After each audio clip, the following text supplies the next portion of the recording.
On today's episode of AI Roundup, we're talking about more legal troubles for AI. Scarlett Johansson is not happy about the ghost in the machine using her image to sell AI image generating apps on X, and she's taking every legal action to shut it down. As deepfakes keep getting easier and easier with AI, what does the future hold for public figures like celebrities or influencers? And even podcasters?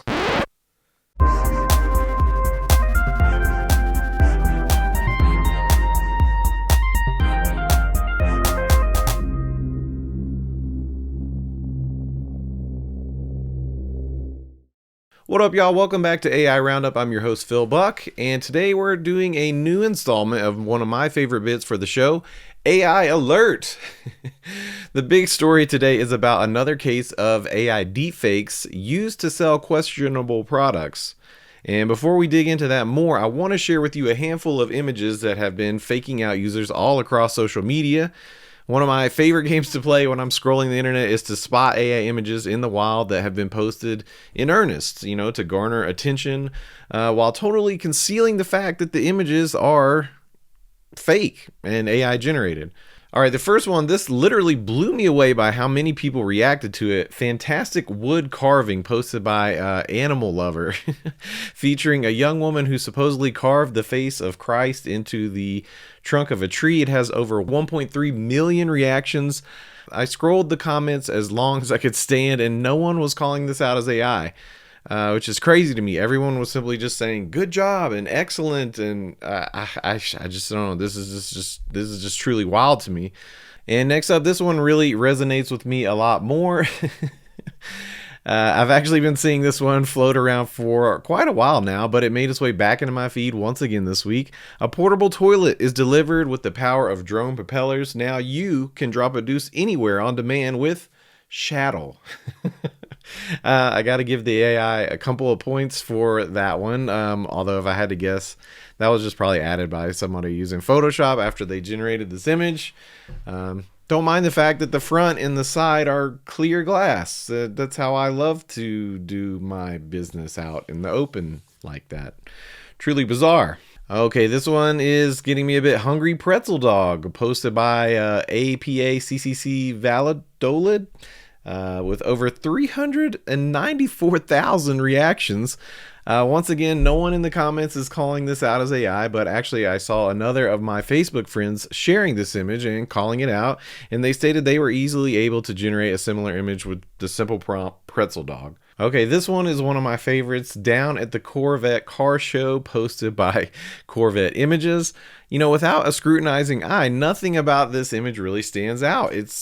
Honestly, it's totally believable to me. 5 old guys sharing their love of Corvettes, drinking coffee, decked out in their white sneakers.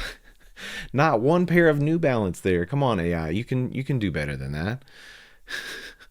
But if you zoom in a little bit, you'll quickly see some pretty horrific facial features in the guy with the red shirt, not to mention some of the hands are definitely not okay.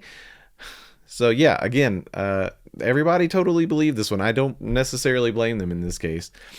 And keeping with the car theme, I love this one because it references something that we've actually previously talked about here on the show, where you use the ControlNet model called QR Monster. It's a model meant to take a QR code and generate a stylized image out of it that you can still scan.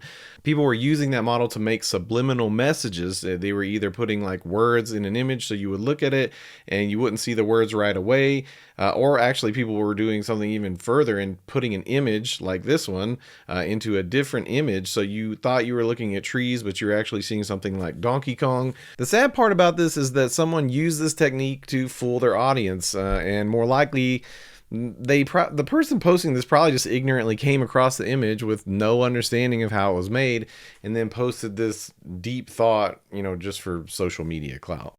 Which leads us to the big story for today about Scarlett Johansson's AI images and AI voice being used to sell Lisa AI, 90s yearbook and avatar.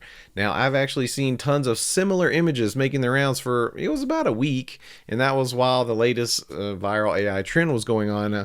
Lisa AI seems to be trying to jump on the bandwagon, but quite a bit late, I would say. So perhaps that's why they took the leap of trying to generate some buzz by using ScarJo for their ads. The first reporting I saw on this story was from Variety, but there have been several more articles out since then, and they are all pretty much saying the same thing, which is not much. Mostly that ScarJo and her legal team state that they will deal with it with all legal remedies. And if they take this app to court, maybe it could set some legal precedents, and that could have some major repercussions for anyone else, attempting this again in the future. But more than likely, they have or they will send a cease and desist. And since the ad has already reportedly disappeared from the internet, this is likely the end of this story. So let's zoom out a bit and talk about why this matters to you and me. So many of us, including myself, have a sufficient amount of images and recordings of ourselves on the internet that it wouldn't be difficult at all for a scammer to clone your image or your voice using many of the tools we've discussed here on the show. As more and more people are trying to be internet famous, doing anything from trying to be an influencer to hosting a podcast or even just guesting on a webinar, we're putting our image and our voice on the internet to such a degree that we could easily be the next victim of an AI deepfake. And this isn't for the purpose of advertising. It could be used to authorize a wire transfer from your bank, or scam your grandmother out of a Target gift card, or get access to your employer's sensitive data, resulting in a major breach, which we've talked about here on the network many times and very recently. So it really boils down to the main takeaway I was hoping for everyone would have when I started doing this show.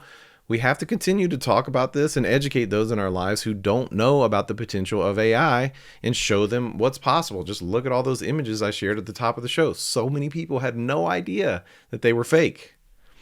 Just imagine as an MSP, you have the opportunity for your clients, if they do any type of content creation, podcasting, whatever, you can educate them on the potential of deepfakes that could affect their organization.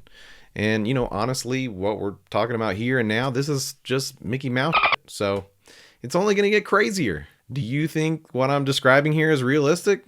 I mean, just yesterday on MSP Dispatch, Tony and Matt were discussing consulting as an MSP on this very subject of artificial intelligence. So sound off in the MMN Discord.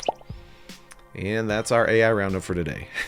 If you enjoy what we're doing here on the show, please help me out by liking this video, drop a comment, and sub to the channel. And also be sure to follow us on social media at MSP Media TV. You can email us at news@mspmedia.tv or call 833-MSP Network to leave us a voicemail. All right, everybody, I'm Phil Buck, and this has been your November 8th episode of AI Roundup, and I'll see you next time. This has been a broadcast of the MSP Media Network.